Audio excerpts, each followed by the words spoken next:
স্ত্রীর কর্তব্য হচ্ছে 1 নম্বর স্বামীর কর্তৃত্ব মেনে নেয়া। কয় আমি দেখা তোমার ঘর করি, আমি দেখা তোমার ঘর করি। কই গেছিলাম আপনিকে ডাকতেছেন, কি গো তুমি কোথায় যাচ্ছ, তোয়াক্কাই করে না, এইদিকে কোনো ভূক্ষেপই করে না, এমন স্ত্রী আছে না নাই? আল্লাহ রাব্বুল আলামিন বলেন 4 নম্বর সূরা নিসা এর 34 নম্বর আয়াত, আর রিজালু কাওয়ামুনা আলান নিসা, পুরুষ হচ্ছে কর্তা, নারী হচ্ছে কর্ত্রী। তার মানে পুরুষ চালাবে, নারী বসবে, চলবে। সকলে বলি মারহাবা। কারণ হচ্ছে বিমা ফাদ্দালাল্লাহু বা'দুহুম আলা বা'দ, আল্লাহ তাআলা বলেছেন আমি আল্লাহ একের উপরে, এক একজনের উপরে, স্ত্রীর উপরে তার স্বামীকে প্রাধান্য দিয়েছি। সুবহানাল্লাহ। এই জন্য নারী তার স্বামীর কথা শুনবে, স্বামীর কর্তৃত্ব মানবে। স্বামী যেভাবে চলতে বলে আল্লাহর হুকুম সেইভাবে যদি তাকে, অবশ্যই স্ত্রীকে মানতে হবে। ঠিক কিনা ভাইরা আমার? আল্লাহ রাব্বুল আলামিন এখানে এই কথাটা শেষ করে নাই। এবার স্বামীরা শোনো, আল্লাহ রাব্বুল আলামিন বলেন ওয়া বিমা আনফাকু মিন আমওয়ালিহিম, এই কারণে যখন তুমি কবুল বলেছে নারী তোমার স্ত্রী, সেই দিন থেকে তোমার স্ত্রীর যাবতীয় বয়ভার বহন করবে স্বামী। সুবহানাল্লাহ। এই কারণে স্ত্রী কিনবে না, এই বাবার বাড়িতে যাও নিয়ে আসো, এই ধরনের কোন কথা ইসলামে অ্যাকসেপ্ট করে না। যেই দিন বলেছি কবুল, সেই দিন থেকে তার চুল থেকে শুরু করিয়া পায়ের নখটা যেহেতু আমার জন্য হালাল করে দিয়েছেন কে, তার যা প্রয়োজন আমার সাধ্য অনুপাতে তাকে তাই আদায় করতে হবে। মাগো তুমি শোনো, এইভাবে যদি কোনো স্বামী আদায় করে, অবশ্যই তুমি তোমার স্বামীর কথা রাখতেই হবে। বলেন সুবহানাল্লাহ। আর তার যোগ্যতা নাই, এরপরে তুমি চাপাইয়া দিতে পারবা না, এই অধিকারও ইসলাম তোমাকে দেয় নাই। 2 নম্বর হচ্ছে সম্মান দেওয়া। কি দেওয়া? সম্মান দেয়। এখন দোকানে যায়, কোথায় যায়, মার্কেটে যায়, বিভিন্ন জায়গায় বেড়াইতে যায়, বোনের বাড়িতে যায়, বাহিরে যায়, কিন্তু স্বামী তার কোনো সম্মানই নাই। মনে হয় স্বামী যে একটা কি, মনে হয় একটা কিনা গোলাম। বলেন নাউজুবিল্লাহি মিন যালিক। আল্লাহ রাব্বুল আলামিন বলেন রিজালি আলাইহিন্না দারাজা, পুরুষের জন্য আমি তার মর্যাদা দিয়েছি, স্ত্রীর উপর স্বামীর মর্যাদা দিয়েছেন কে? শ্রেষ্ঠ নবী একদিন সাহাবায়ে আজমাইনকে নিয়ে মাঠে চলে যাচ্ছেন। সাহাবীরা একদিন নবীজির সাথে মরু পাড়ি দিচ্ছেন মদিনার পথে। হঠাৎ সাহাবায়ে আজমাইন দেখলেন মরুর প্রান্তর থেকে উট, বেড়া, দুম্বাগুলা শ্রেষ্ঠ নবীকে অবনত হয়ে সম্মান জানাচ্ছে। সাহাবায়ে আজমাইন বলেন ইয়া রাসূলুল্লাহ, ইয়া হাবিবাল্লাহ, আমরা লক্ষ্য করলাম এই মরুভূমির উট, এই মরুভূমির চারণভূমিতে যা আছে গরু, গাছপালা, বেড়া, দুম্বাগুলা আপনাকে সম্মান সূচক সিজদা দিচ্ছে, আপনার সামনে অবনমিত হচ্ছে। আমাদেরও মনে হয় আল্লাহ তাআলা যদি কোন মানুষকে সিজদা করার সুযোগ দিতেন, কোন মানুষকে মানুষের সিজদার যদি অনুমতি থাকতো, লা আমারতুল মারআতু আন তাসজুদা লি যাওজিহা, তাহলে স্ত্রীকে তার স্বামীকে সিজদার নির্দেশনা থাকতো। সুবহানাল্লাহ।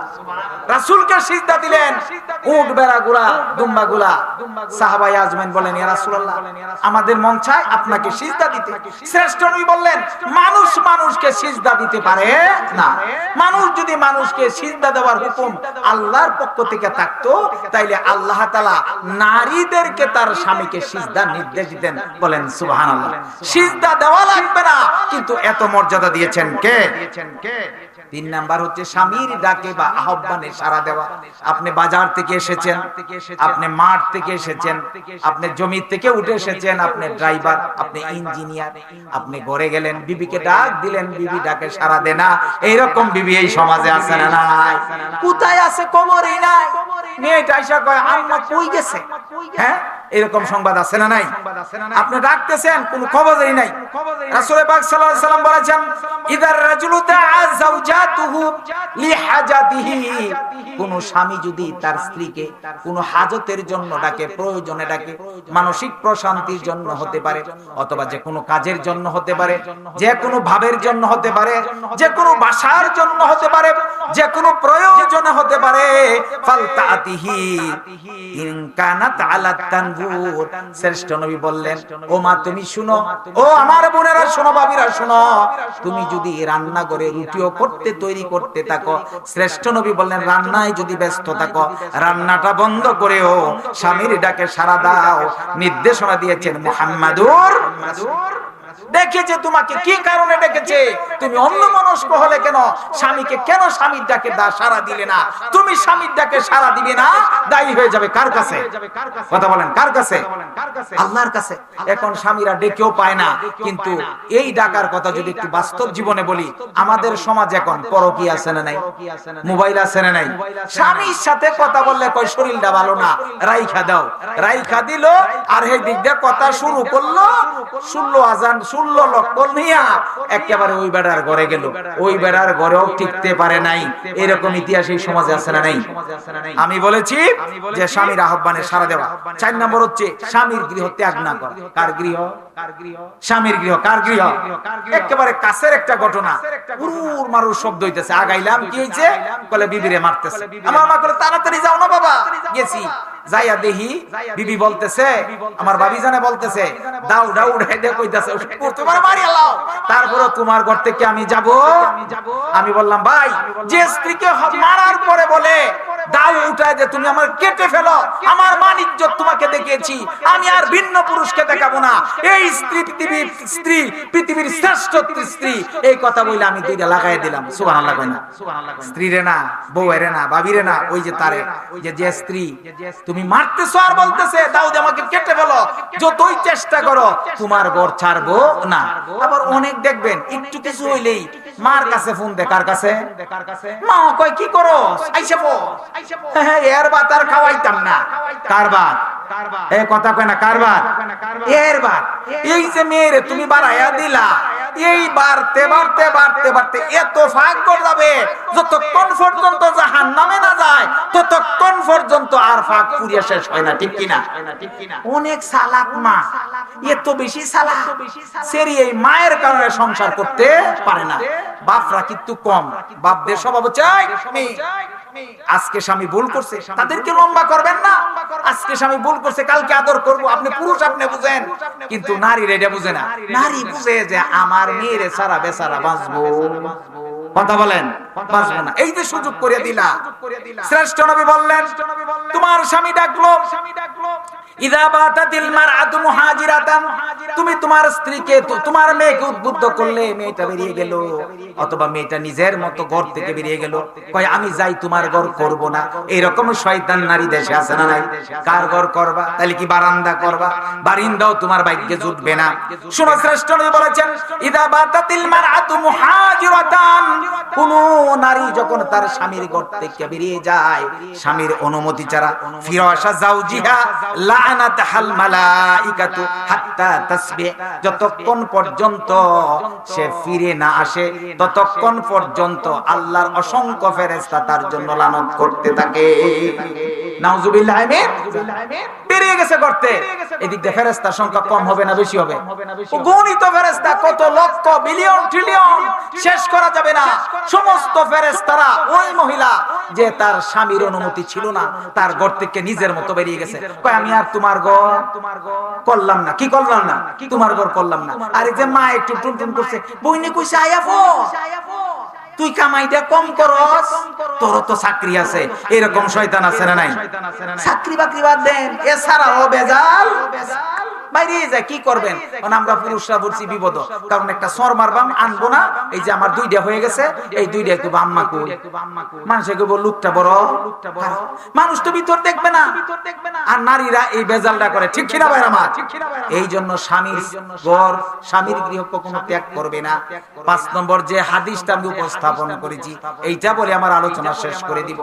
শুনো হে মা, শুনো হে বোনেরা, ও আমার ভাবিরা, মন দিয়া শুনো। শ্রেষ্ঠ নবী বলেছেন স্বামীকে তুমি সন্তুষ্ট রাখবে। এখন সন্তুষ্ট রাখে পরপুরুষ, এরকম নারী আছে না? ভালো কাপড়, ভালো পায়জামা এগুলা স্বামীর সামনে পরে না, লুতাডি পরে, কিডি পরে, এই ভুললে ভাই গেছো গা, কুডি কুন্ডি পরে, এইভাবে আইয়ে একেবারে মনে হয় যে গেছে নাই লেদা বুঝি মা। নাউজুবিল্লাহ মিন। তোমার যা আছে, তোমার স্বামী যাই দিয়েছে, তুমি সুন্দরকে একটু গোসল করো। গোসল করা সুন্নাত প্রতি রাতে, সুবহানাল্লাহ। শ্রেষ্ঠ নবী বলেছেন তুমি তোমার এই রূপটা দিয়ে, এই দেহটা দিয়ে, এই চেহারাটা দিয়ে মাঝে মাঝে মুস্কি হাসো। একদিন তুমি ফোন করো, স্বামী তুমি কোথায়, আমি আর থাকতে পারতেছি না। দেখবা চাকরিতে থাকলে চাকরির থেকে বসলে কইবো বস আমার একটু জরুরি হাজত আছে। আমরা তো এই পুরুষ, সে যদি মাঠে থাকে কাজ ফেলে আসবে, সে যদি ব্যবসায় থাকে চলে আসবে, তুমি খালি ফোন করো তুমি আসো, ভালো লাগতেছে না। কোন পুরুষ আর তার কর্মক্ষেত্রে থাকতে পারবে না, ঠিক কিনা? পুরুষ চলে আসবে, কারণ ডাক দিয়েছেন দয়াল আমারে রইব না আর বেশি দিন। দয়ালের ডাকের আগে নিজের ডাকটা তৈরি করো, সুবহানাল্লাহ। শ্রেষ্ঠ নবী বলেছেন, একেবারে আমার বাস্তব উদাহরণ, শ্রেষ্ঠ নবী বলেছেন আইয়ুমা ইমরাতুম মাতাত, কোন নারী যখন মৃত্যুবরণ করে, ওয়া যাওজুহা আনহা রাদিন দাখালাতিল জান্নাহ। আর ওই স্বামী যদি বলে আরে আমি কি হারাইলাম, আমি কি হারাইলাম, ওগো আমার বিবি আমি তোমাকে হারিয়েছি, আমি তোমার প্রতি সন্তুষ্ট, আমার আল্লাহ যেন তোমার প্রতি সন্তুষ্ট হয়ে যায়। শ্রেষ্ঠ নবী বললেন ওই মহিলার যদি পাপও থাকে, নাউজুবিল্লাহি মিন যালিক, কোন কারণে আল্লাহর কোন হুকুম পালন করতে পারে নাই, অন্যায় অশ্লীলতা হয়তো কোনো খারাপ কাজ করেই ফেলেছে, কিন্তু তার স্বামী সন্তুষ্ট। আইয়ুমা ইমরাতুম মাতাত ওয়া যাওজুহা আনহা রাদিন, স্বামী যদি আর চোখের পানি ছেড়ে দিয়া বলে হারে আমার কলিজা সব আজকে কান কান হয়ে গেল, আমি কারে হারাইলাম, শ্রেষ্ঠ নবী বললেন ওই নারীর জন্য আল্লাহ তাআলার জান্নাত ওয়াজিব হইয়া যায়। সুবহানাল্লাহ। এতক্ষণ পর্যন্ত আমি আপনাদেরকে যা শোনালাম, আল্লাহ তাআলা আমাদেরকে সৃষ্টি করেছেন জোড়ায় জোড়ায়। কি করিয়া? জোড়ার দরকার আছে না নাই? ও যুবক, এই দরকারের লেগে খালি ফোন দেয়া, খালি আবার এই মোবাইলে এই কামটা করা যাবে না।